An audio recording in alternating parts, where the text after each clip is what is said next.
Hello there, and welcome to our show. My name is Louis Wieland, and I publish the official relocation guides on Atlanta that are distributed by the First Multiple Listing Service of Atlanta, which is the fourth largest multiple listing service in the United States, with over 52,000 real estate agents using that website. And my website is atlantacommunityprofiles.com. And on that website, you'll find a description of all of the counties and communities and schools and uh, pieces of information about Atlanta that will help you to learn about it. All of my 5 magazines are on there, along with which contain a lot of information about the metro area as well. And I'm also a realtor with KW Commercial, and my website is louwheeland.com. If I can help you with any of your real estate needs, I specialize in multifamily and warehouses and restaurants, and I'm currently looking for a 100,000 square foot warehouse in the metro area for a client, if you know of anything like that. Also looking constantly for multifamily, which is high in demand these days, as our guest will talk about hopefully a little bit too.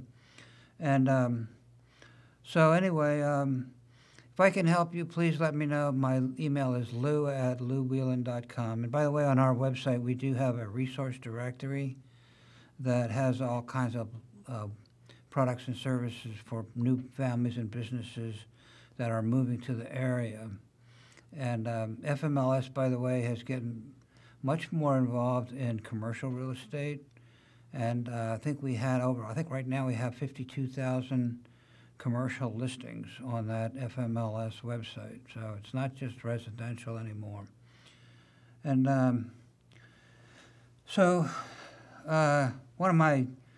somebody who I admire greatly and have had on the show many times over the years is on the show today, Doug Hooker. Doug, welcome back to the show. It's great to see you. I'm sorry we can't see each other person to person as in the studios in the past, but at least I do get the chance to see you and talk with you. So thank you very much for being on the show. Thanks for having me back, Lou, and it's really good to see you again as well. Thanks. And Doug is the executive director of the Atlanta Regional Commission, which coordinates local government policy and planning for Metro Atlanta to enhance the region's economic competitiveness, and certainly have been doing an excellent job in that regard. He's on the board of directors of many organizations: the Council for Quality Control, the Georgia Tech President's Advisory Board, the Ivan Allen College Board of Georgia Tech, the Atlanta Symphony Orchestra, the Atlanta Music Project, Atlanta Tech, Agnes Scott College, Chris 180, the Executive Director of the Council of National Association of Regional Councils. He's active member of the Major Metro Seminar Group. Recently joined the National Advisory Board for SPARCC, the Strong, Prosperous, and Resilient Communities Challenge.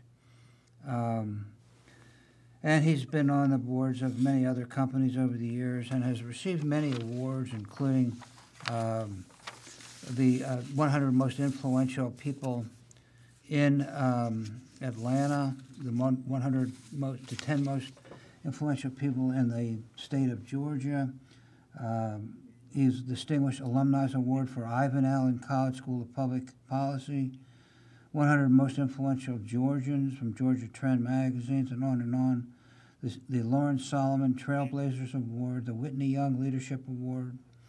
He has a Bachelor of Mechanical Engineering and a Master of Science and Technology from Georgia Tech, as well as an MBA from Emory.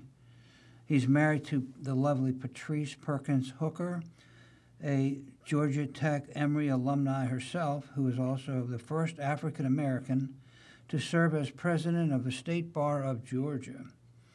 In his spare time, Doug composes music, and he's invited me, in fact, to some of his things that I have not been able to attend, but I'd love to do that in the future. He plays in a community band, likes to travel, and spend time with his grandchildren, and he's an avid reader.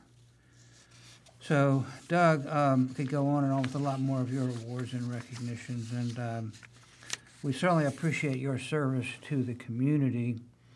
And I was wondering if you would start by just describing the function of the Atlanta Regional Commission. Sure, happy to do that. And thank you for that much too long introduction. And by the way, I got a chance to fulfill some of my hobbies recently. My wife and I just completed a 1-week vacation trip with our 3 youngest grandkids going out to Yellowstone National Park and other parts of the Mountain West. It was a great time. The Atlanta Regional Commission, as you informed your listeners, is the body. We're a quasi-governmental body. We're not a state agency. We're not a local agency. We're figured as a regional agency, but not an official governmental entity. It's kind of somewhat between government and nonprofit.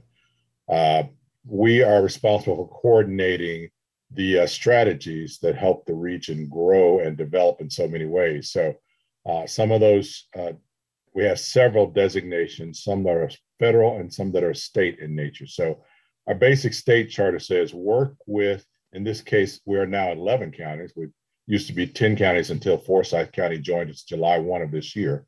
We're now 11 counties. So work with the 11 county commissions and all the cities, those mayors and councils, and their business and nonprofit and philanthropic leadership in their communities.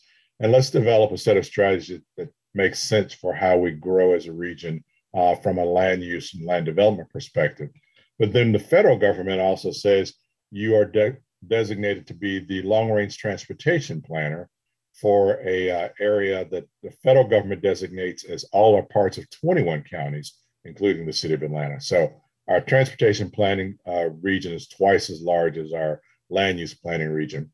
We also work as the staff for planning water resources and water management for 15 counties in the region. We coordinate workforce development opportunities for 7 counties in the region.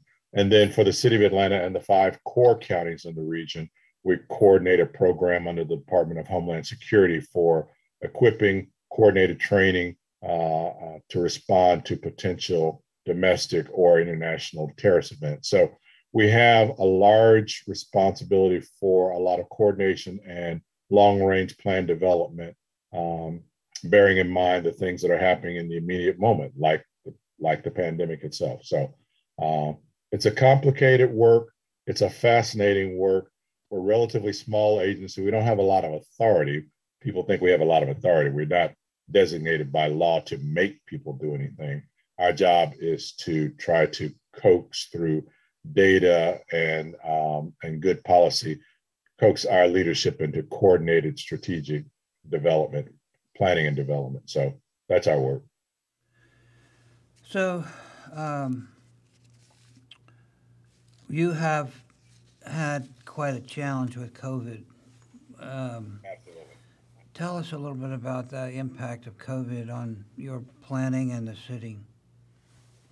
Well, the most immediate thing, of course, is that it completely changed the way people work.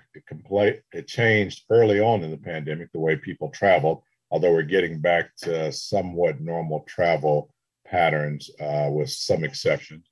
It certainly changed the way people think about business and entertainment and their relationship to that, to travel, or rather travel in relationship to that kind of thing.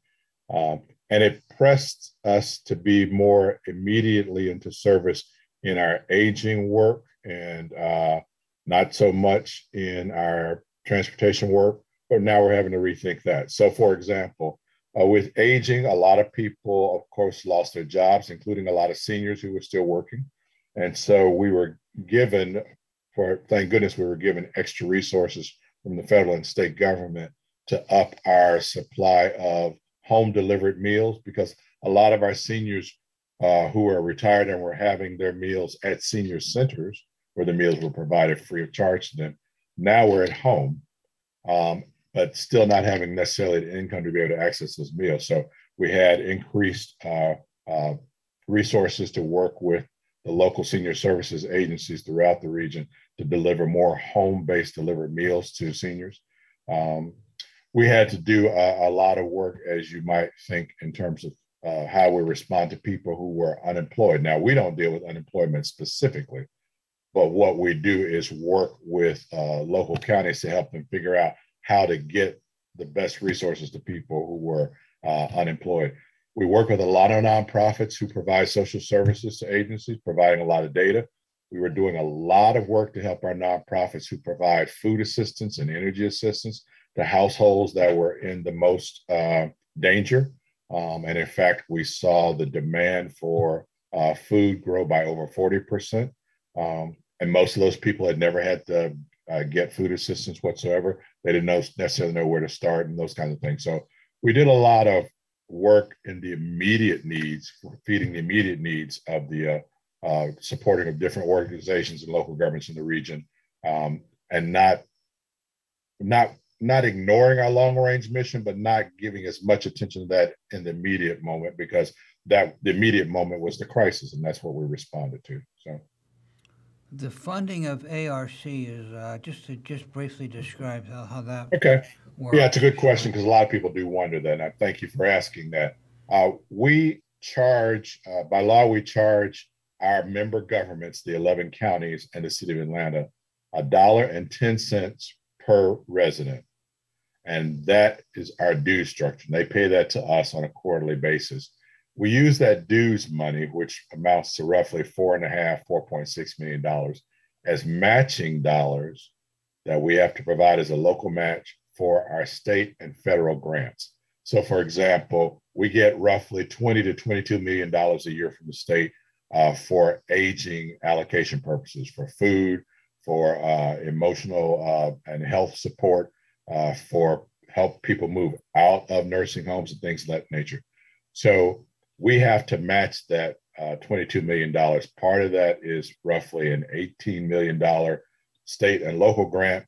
The rest has to be a match from us. And actually it's more than that. It's more like $1 million we have to match. But the point is that we get money from the state and from the feds as grants, and we use our dues to match that. And then there are things that we pay for that are not covered by grant funding. So, for example, our natural resources team is 100% paid for through our local dues. So that team that works on water issues and climate change and things of those nature, sustainability, they're 100% funded by our dues structure. So combination of our dues, state and federal grants, and then we have some private dollars in support for some of our special programs, like our regional leadership programs. Our Regional Leadership Institute that we do every year. We had to skip it last year because of COVID, obviously. Our youth leadership program called MARC, the Model Atlanta Regional Commission program. Those and the expenses for those and the staff for those are 100% dues paid, because those aren't covered by grants. So the schools are in the news a lot lately, and especially with the COVID and the next new strain. Tell us a little bit about, just from a macro standpoint, how we're coping with that. I mean, it goes without saying. I think all of us realize we've heard enough stories, and many of us have school-age children at home or in our families, in our immediate families. It goes without saying that children probably have been the most affected from a disruption standpoint. Obviously, from a health standpoint, it's been mostly seniors early in the pandemic, but from a life disruption standpoint, it's been children. And the in-between, going back and forth between in-person, virtual, several times. Our estimate, based on studies that we have done, and I say we, there's a nonprofit organization called Learn for Life that we are a founding member of and a supporting member of. And it works with the 8 public school systems that cover the metro area. And so roughly 600,000 school children are covered through the Learn for Life partnership. And our working with our school partners, we've estimated that we've probably lost on average, a year and a half of learning for each student, which means that some students have lost less, but a lot of students have lost more. And we've found through early studies that students of color, particularly poor students, whether they're poor students of color or poor white students, that make a difference, lost even more than a year and a half worth of learning loss. And you say, well, how is that? Since they've only been out of school a year. Well, that's possible because the beginning of most school years is reinforcing what the child learned in the previous year before they take off on the new material. And to have their whole school year disrupted, they've now only lost what they learned that year. They've lost some of what they learned in part of the year before that. And so it's set us back a ways. And I think it's obvious, or maybe apparent to most listeners, that the school systems are trying to find and figure out strategies to help recoup some of that learning loss, either through summer activities that was happening before public schools reopened, or now as schools reopen, how can they do supplemental material either virtually or in person to help some of that, bring back some of that learning that the children lost. There's many people are saying that we're just not going to make all that up, certainly not in a year, maybe 2 or 3 years before we really get students back on track with the rhythm of what their schooling should be. So only time will tell for sure. What about masks? Or I think Gwinnett County has said that they're requiring masks. Or what is the current picture on that, Doug? Each school district is approaching it very differently. First of all, the governor has said that you can't mandate masks. He has made it such that the school districts cannot. He said school districts can't mandate masks. Now, I don't know. I think the legality around that is still being played out, because the Atlanta Public Schools has started, and they say they're requiring all children to wear masks. Other school districts are leaving it to the parents and the students to make those decisions. So, for example, Cobb is requiring kids in person, but allowing them to decide whether they will be masked or not. Paulding is very similar to that. I believe that Clayton is requiring masks for the children. So each school system, each school district is making its own traditions or its own protocols in that regard. What about unemployment and job situation? Are we experiencing reduced unemployment still, or have we gained much ground from? Yeah, we have, and it's a good thing. I mean, obviously, the economy has reopened much more so than we saw a year ago. So, thinking about unemployment as of the end of June of this year, just roughly a month ago, our unemployment was at 4.5% for the region as a whole, as opposed to April of 2020, when we were at the kind of the nadir, the worst part of the pandemic from an employment standpoint, where our employment was 12.5%. So a huge improvement in unemployment. Still, we haven't regained all the jobs that we had as of April 1, 2020. We still are short 70,000 jobs in the region. So we still got a ways to go in that regard. But fortunately, it's improving, obviously. But as you also know, there are a lot of people who can't or have been afraid to get back in the workforce. And one of the things that we don't realize the dimension of is the pandemic from an employment standpoint hit women much harder than men, because many women, either as a spouse, a dual working spouse, or as a single parent, had to stay home and get out of work if they didn't have the option of working virtually. They had to stay out of work in order to take care of the children because of the child situation and because there was no child care too. I think one thing about the pandemic, it saw us how important a lot of our systems are in terms of how integrated they are. Because when childcare shuts down and schools shut down, somebody has to be at home with kids. And so that mostly impacted women, and women are still the majority of people who have not gotten back into employment in the region. And so that's a major problem that we're seeing. And a lot of those women, a lot of them single single heads of household, are now facing the possibility of eviction because no job. I've gotten behind on rent. And for a while, I had a moratorium that kept me in my place safely. Now I don't have a moratorium, and I still don't have my income, or I don't have full income, and I haven't been able to catch up on the rent. Unfortunately, that's another impact of the pandemic that's going to play out through the rest of this year and likely well into next year as well. That's some businesses are having a hard time finding people. I know I have some friends who own restaurants, in particular, I know, who are having trouble. They are, and early on, some people were feeling that they weren't getting back in the workforce because of the emergency supplemental uninsurance benefits. And that may have been some part of it. But again, a big part of it is the fact that a lot of women haven't returned to the workforce because of the childcare dynamic, either after school or even during school if the child is in a virtual situation, either because their school is allowing it or requiring them to stay home, or because the parent is afraid of the child getting infected because they're not, not able to be vaccinated. So for a lot of reasons, complicated reasons, a lot of the people who aren't back in the workforce are women, more so than anybody else. And I think we're all suffering as a community for that. Doug, I subscribe to CoStar, and in CoStar, they do a nice overview of the economy by industry. And I went on to my area leader for CoStar, and I asked them if they had kind of a macro outlook for the metro area, and they do not. So I know you have probably a better pulse on that than anybody. So tell us a little bit. Can you give us just a macro overview not necessarily by industry? And we could talk a little bit about certain industries if you'd like, but. I think as a whole, our early predictions late last year and early into this year, because we revised on a quarterly basis our outlook, was that the economy as a whole, macro for the region, is likely to be back at full strength by mid of next year. There are still going to be some specific sectors of the economy that are going to lag even that. Travel to some extent, and anything dealing with hospitality.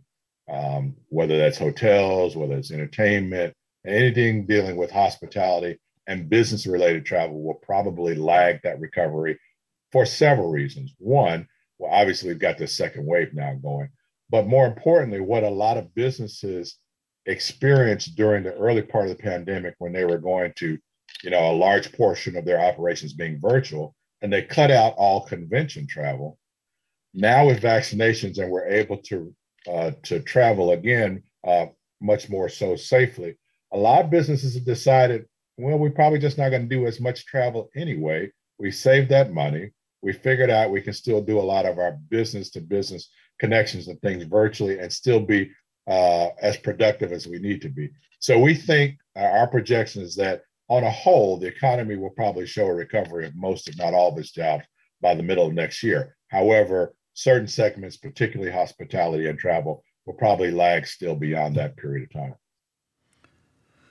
Well, no, this is not on the agenda, but I wondered if, just listening to you talking, I wonder how that's going to affect tax revenues for the municipalities. Or are you forecasting anything like that or not? It's a good question. We were afraid at the beginning of the pandemic that tax revenues would fall off the cliff. The federal government stepped in with emergency funding, first the CARES Act, and then followed by the American Rescue Plan. And that gave local governments a lot of flexibility in terms of the money that the aid and assistance that the federal government passed down to the states and subsequently to local governments.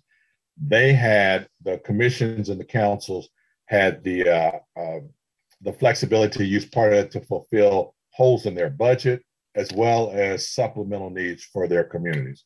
And as a result, many of our local governments in this region, I can't talk about the rest of the state, but in this region, many of our local governments were able to fill the holes in their budgets, and they didn't have to do mass layoffs. They didn't see a huge reduction in their revenues.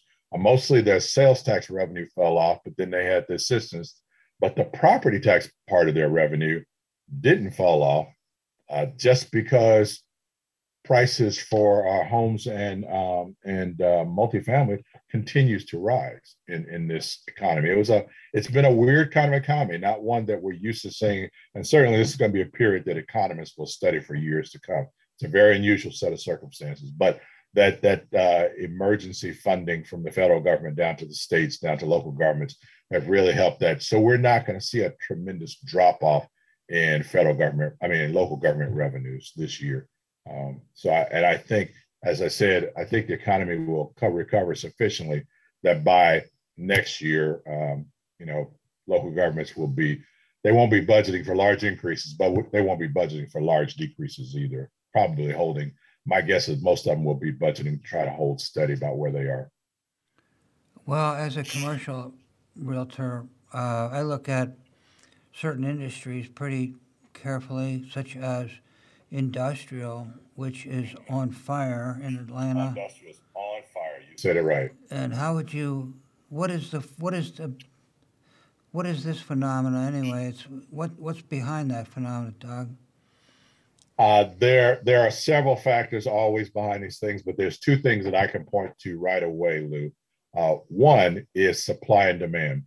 We still are not producing overall as a region. We're still not producing the same amount square footage of building product that we were producing actually after the last recession. It's been a long time since we've matched that level of building, particularly in residential commercial. For industrial specifically, Atlanta has become much more of an attractive and competitive place, especially for logistics. We were always a good logistics hub, but we were even stronger so during the pandemic, and we've become a strong tech hub. All of that is driving the building of industrial space for warehousing, for call centers, for data centers and things of that nature. And we can't keep up with the demand, quite honestly. We've become a very, very attractive region for those kinds of base businesses. It's a good problem to have. It's a good problem to have. But on the residential side, it's a very daunting problem to have because we're not building enough of the residential product, and that's keeping prices driving high at a time when, the supply is low when the demand is high, and so the prices continue to rise as a result. Senator Beach was on the show last week, and we talked about, he's in charge of, I think he's the chairman of the Senate Transportation Committee, and we talked a lot about Savannah Port Authority and a lot of the imports increasing. And and that is forecast to continue to grow at a very high rate of growth. It is, yeah, and that is a strong indicator because as the port tends to go, so too does Metro Atlanta, at least in terms of our overall and logistics and transportation, which is a strong part of our economy. We've always been a transportation hub. We were founded that way as a city, a couple of hundred years ago. But when the ports are doing well, 65% of that traffic from the ports comes directly to or through Atlanta, either to be redistributed or stopping to be delivered here. And around 60 to 63% of our goods and services that are emanate from here go back to the port. So it's a very symbiotic relationship. When the ports are doing well, you can pretty much expect that Metro Atlanta is doing well in large part. The warehouse industry is particularly, as you mentioned, under capacitated. What are we doing? Are we building more warehouses? Do you foresee any kind of assistance in terms of new construction, or why are we having this shortage? Is there any hope, or what is it? The shortage in warehousing is just because we can't build it fast enough. I mean, the demand is there. There's certainly the contractors are willing to do it, and the financing is there to underwrite it. So it's not a lack of need. I mean, a lack of some key ingredient. It's just that the demand for us in Atlanta has become, like I said, a very extremely competitive place. We've probably built more warehouse square footage or industrial square footage than any other metro region in the nation, with the exception of about 2 or 3 places.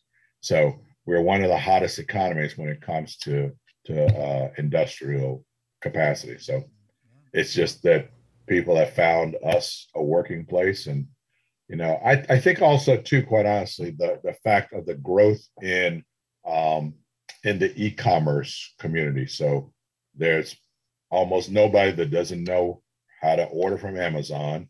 And there's a lot more ordering from Amazon. Certainly Walmart's gotten into the e-commerce business, and a lot of other retail giants have gotten into that. And what that has meant is that they need a lot more square footage closer to their distribution networks. Hartsfield is still very much a very desirable place for getting things in and out. From a freight standpoint, Atlanta is a central hub for the whole eastern half of the nation, being able to get things into and out of, which is why the ports are doing so well, why a lot of that traffic is coming to and through Atlanta to go to other parts of the nation, particularly the eastern part of the U.S. And so the growth in e-commerce that we knew was happening has just been accelerated by the pandemic. And so many people weren't going to retail locations to shop. They're doing a lot more ordering. And so Amazon, the other places, Google, they need a lot more warehousing space close to the distribution centers that can get the goods out very quickly. So that's part of why we're on fire. It's just the pandemic accelerated trends that were already happening, but they accelerated to the pace that the system couldn't keep up with it. But it'll settle out. It'll settle out at some point in time, but it's still going to be very healthy growth for us. The multifamily industry, Doug, is another one that's on fire right now. And try and buy an apartment building, it's not that easy. And the cap rates are down to 4 and 5. And do you, at ARC, do you look at that industry in terms of where we're going with that industry in the future? We look at it from the perspective of the imbalance between the housing production and the housing demand, and what that means on pricing. Because from our perspective, affordability, housing affordability, whether it's a multifamily unit or whether it's a single family unit, is rapidly getting beyond the ability of. It used to be a conversation about lower working class and poor families.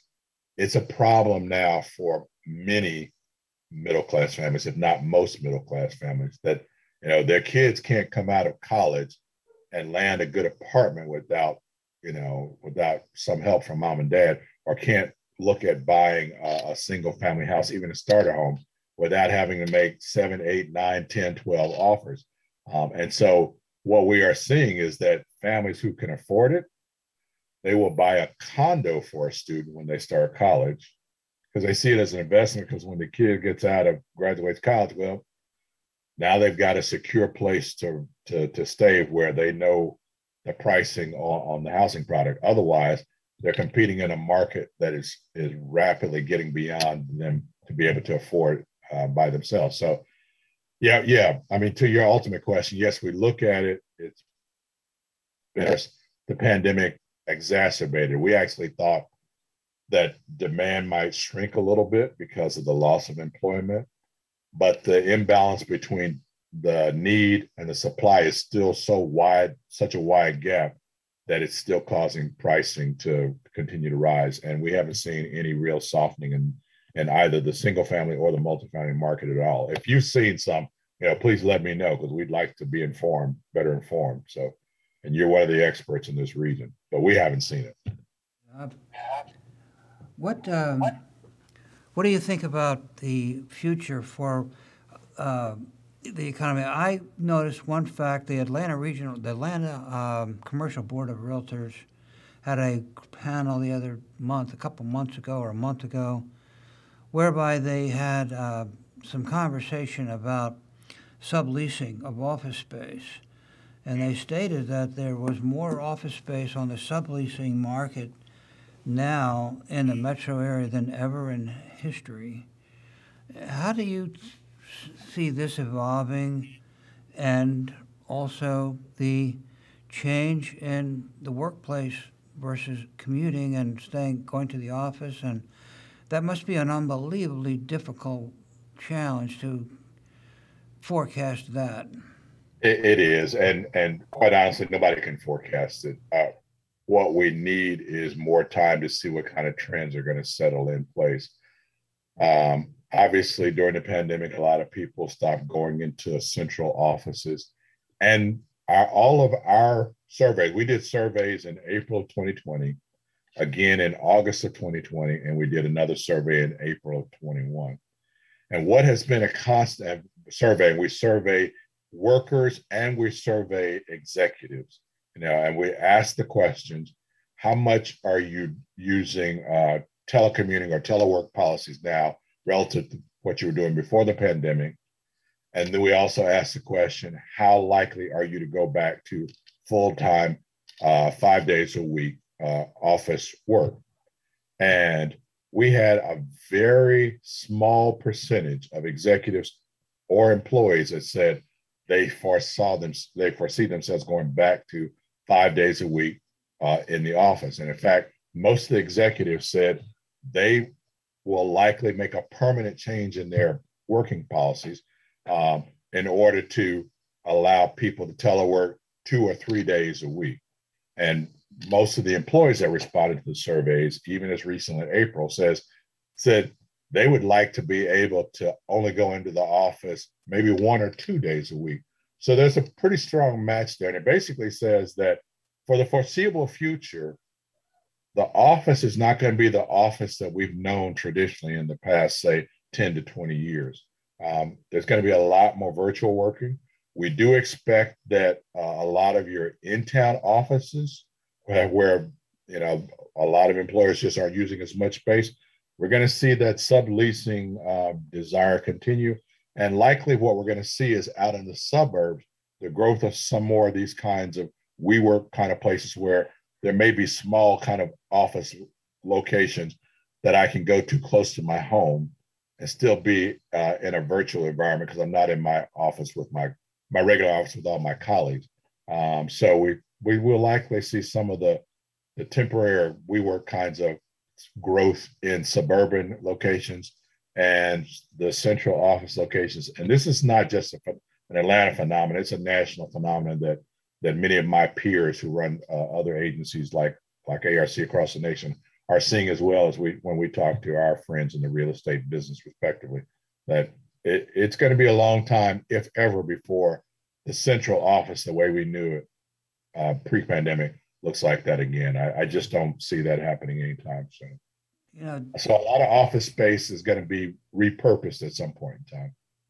But what that purpose will be, some people thought that it might be used for residential in light of the fact that we don't have enough residential space.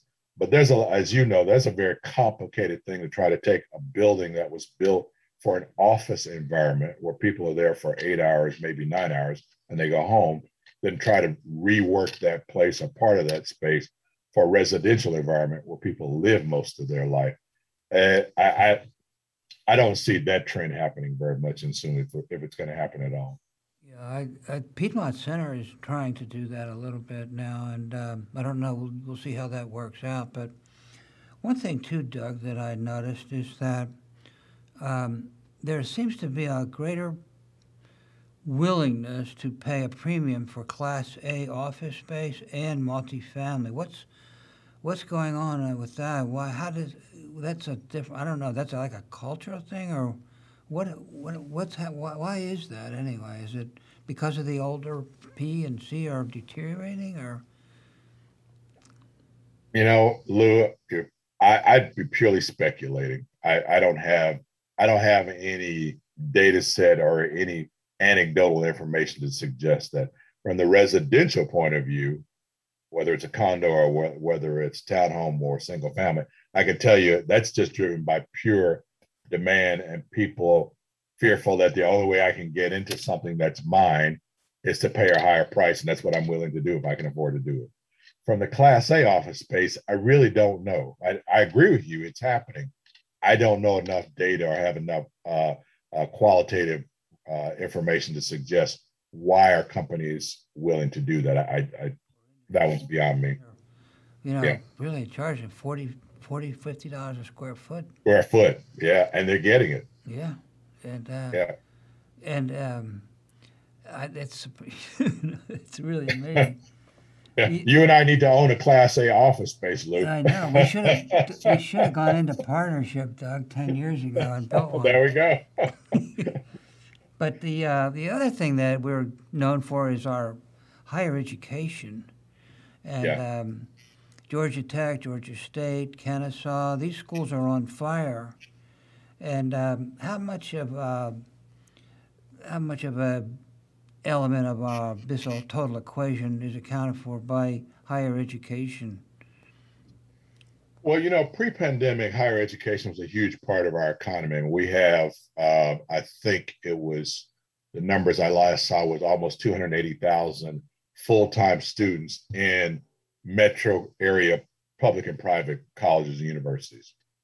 Um, they've all lost students, no doubt about it. And not only they've obviously lost revenue because of the pandemic, a lot of their revenue comes from the dormitories and the food service and those kinds of ancillary fees. Well, if students are on campus, they aren't paying dorms, they aren't paying food service and all that kind of stuff.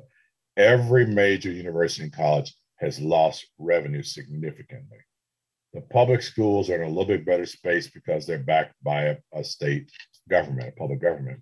Um, I think we're going to see that the K-shaped kind of phenomenon that's affected households where those who had are going to do better, those who did not have or didn't have as much are going to continue to struggle. I think we're going to see a little bit of that dichotomy with colleges and universities too.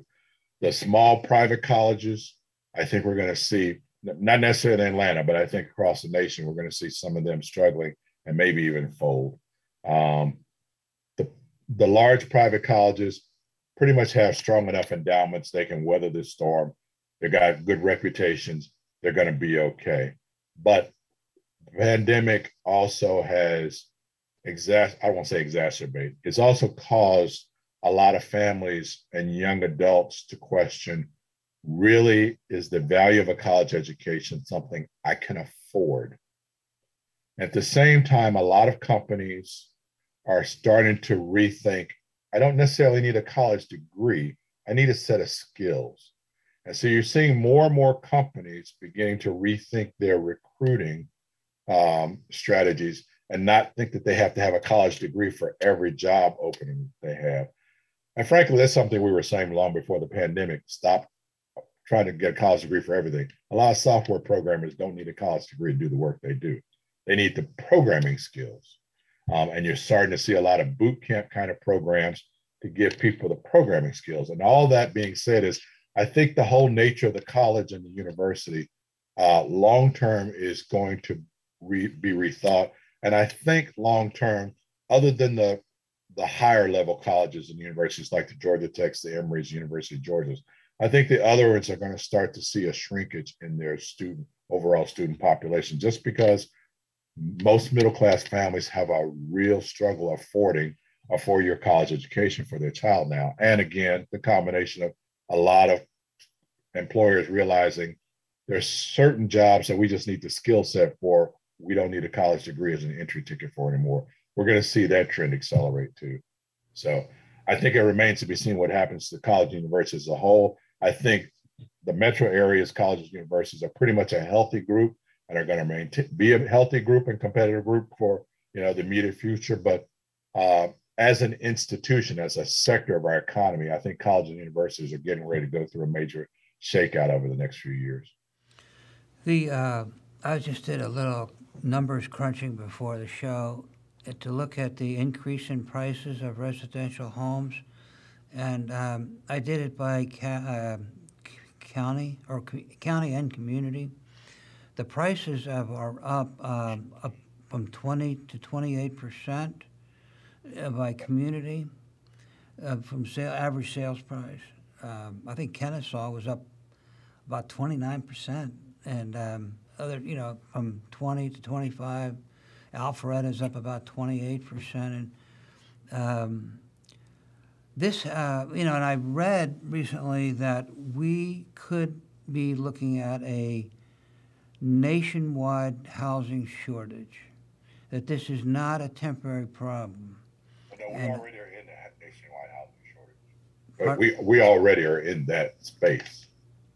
Unfortunately, I think our federal partners are slow to recognize, because the federal government has, and I'm not saying that everything has to be solved by the government, but certain times the government has to step in to help the market make corrections. So for so long we've assumed that the housing market is purely a market phenomenon, other than the public policy of making it affordable for young families to be able to buy a home to be able to get started, right? And so that's been our general policy. And the federal government has left off of housing production other than affordable housing for the very poorest.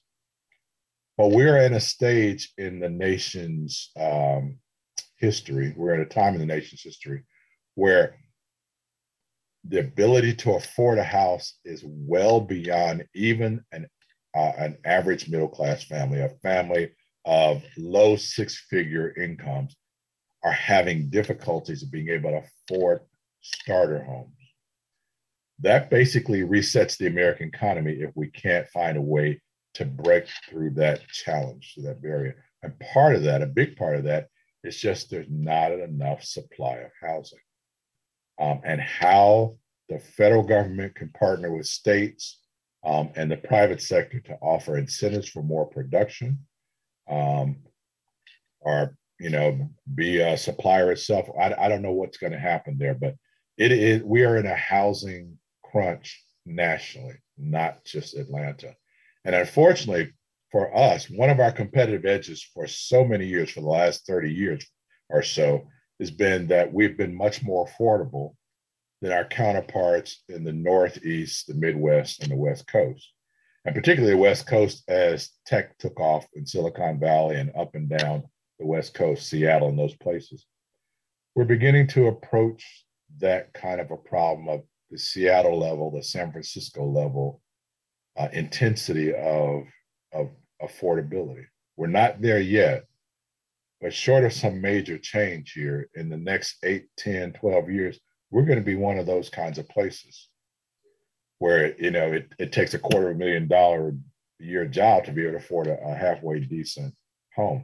We don't want to be that kind of place. We want to be a kind of place that's approachable and accessible to an individual at $50,000 or a family of $75,000 or $90,000 a year. That's what's fueled our growth and our population growth. And if we don't solve our housing challenge, we're going to find ourselves very much stymied a decade from now. Doug, another element in that equation is land and the scarcity of land, particularly close in, and the construction of residential and commercial property and the suburbs and the effect of that on the transportation system. I wonder if you would just address that dynamic briefly. For so many years, we were the metropolitan region that was growing out from its urban core the fastest. And then from about 2000 till 2020, that slowed dramatically. And we were doing a lot more infill development. We still had a lot of available land in suburban counties, and we had relatively affordable. We're building out a lot of that now. And so we're getting to a point where we're going to have to rethink how we're losing land. And we're probably going to start being a more dense city. And I mean, not city of Atlanta jurisdiction solely, a region. We're going to probably have to start building our density. We're going to start building up more than out because land's not there. And in thinking about building up, we should think about confining our building up, being dense, into the places that naturally work with transit a lot better. Think about Highway 41 through North Atlanta and Cobb County, right? Cobb Parkway, Northside Drive. A lot of it has a commercial development nexus, right? But there's a lot of opportunities there for development or redevelopment that adds a high density residential component.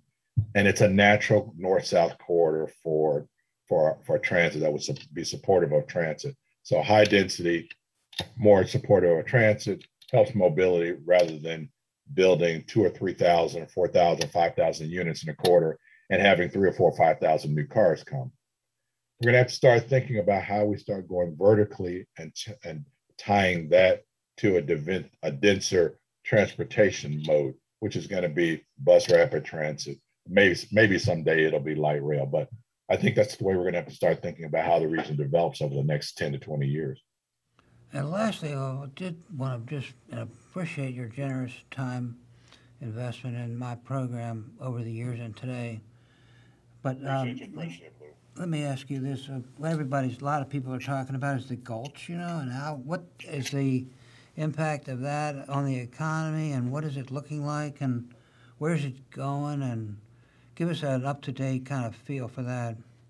Well, it's hard to see anything in the ground right now because they're still doing all the pre-construction work. But the plans for the Gulch, which are definite, it's not an indefinite, it's not an if, it's a when, and the when is sooner rather than later at this point in time. Tony Ressler and the group, the SIM group that are the developers for the Gulch, we're going to start seeing the infrastructure coming out of the ground probably this time next year. And what we're going to see is their initial plans are to actually build a superstructure to bring the Gulch, if you will, up to the level of the current city streets. So think about Andrew Young International. Think about Marietta downtown, where some of the bars and the sports affiliated restaurants and things are. Will bring the Gulch up to that level. That's going to be their first thing, so they can add to the street grid structure. They're going to be reestablishing a street grid structure. A lot of people don't realize, but all of Atlanta used to be down where the Gulch was. That's where the city started. And the overpass is capping because of all the conflicts between trains and horse and carriages. And that's how we got built up Atlanta downtown. Well, now the Gulch, they're going to bring all that stuff up to the railroads, obviously, are going to leave down there, but the other stuff, they're going to build a higher level structure at grade level with where the current streets are and reestablish a street grid. So you'll have regular patterns that you currently don't have that luxury of having. That construction is likely to start next year. Well, I read where that you're thinking about retiring next year. Those are the plans. Big shoes to fill. What do you plan? I heard you're planning to do a little traveling and reading and more involved with your love of music. Yes, I had, very well that I've loved music. I've studied an instrument. I have composed. I have never formally studied music composition specifically. And I'd like to go back to school part-time, of course, and study music composition to inform my work. So I'm doing it from a little bit more informed process. And I have, several major big projects music-wise that I want to tackle. So I'm going to start working on that. My wife and I are going to do some more traveling. We already have a big trip planned for next year when I step down, and spending more time with the grandkids. But I've told people I'm stepping away from the job, and I'm not stepping away from the community. I love this community so much. It's given me everything and more than I could have ever hoped for. And I want to continue as long as God gives me breath to try to do what I can to get back to it. So I already have commitments to be on a couple of boards of organizations. I won't say the names. I'll let them say their names when they say the names when they're ready to announce it, who have asked me if I would do that. And I've had a couple of expressions of interest for doing some project work with communities. So I'm sorting through all that. I'm not in a rush to it, but I'll still be engaged in the community in some form or fashion. Well, when are you thinking about retiring? Is it next spring? March 31st, 2022, 2022, March 31st. Well, between now and then, I sure hope you can come back on my show a couple more times. I've really missed seeing you regularly. At one point, you were on more often. I'd love to get you back more often. I know you're really overwhelmed with COVID and everything, but sure nice to see you and appreciate the tremendous investment of your time and energy that you have put into to our great metropolitan area, Doug. Well, thank you, Lou. Thank you for what you do. And I say that in all sincerity. You provide a voice and a service that is helpful for so many people. And I appreciate that. And yeah, we'll find a time for you and I to get back together, and maybe we can do it face to face. I would love to have you on at least a couple more times or more before that happens. And then, so let's keep in touch. And again, thank you very much. You are a phenomenal asset to our community and an outstanding mentor, I know, to a lot of people.